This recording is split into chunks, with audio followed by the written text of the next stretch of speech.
Is there also a Leeuwarden Free Tour in English? Yes, it definitely is. Every Saturday at 12 p.m. And why should I join you? Because taking a guided tour is the best way to discover this quaint city. And what are you going to show me?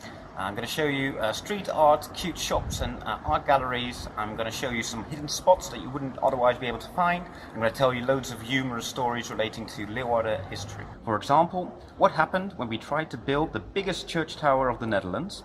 I'll tell you why our local painter was buried in St. Paul's Cathedral in London, why she was executed by the French for espionage in World War I, how Queen Elizabeth and King Felipe of Spain are somehow related to Leeuwarden.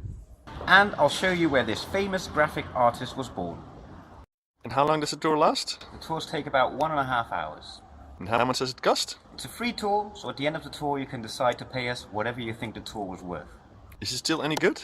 Well, because we're dependent on your satisfaction for our pay grade, we'll do our utmost best to keep you satisfied and give you a good tour.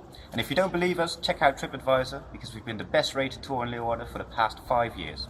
Okay, so where do you start? We start at the Oldehoofdkerkhof Square, the square in front of the Oldehoven Tower, the Leaning Tower. We'll be waiting for you next to the entrance of Obe, close to the mural of Maria Louise. Every Saturday at 12 p.m. we offer a Leeuwarden Free Tour in English. Oh, and by the way, if you want an English tour on any other day, you can also book a private tour.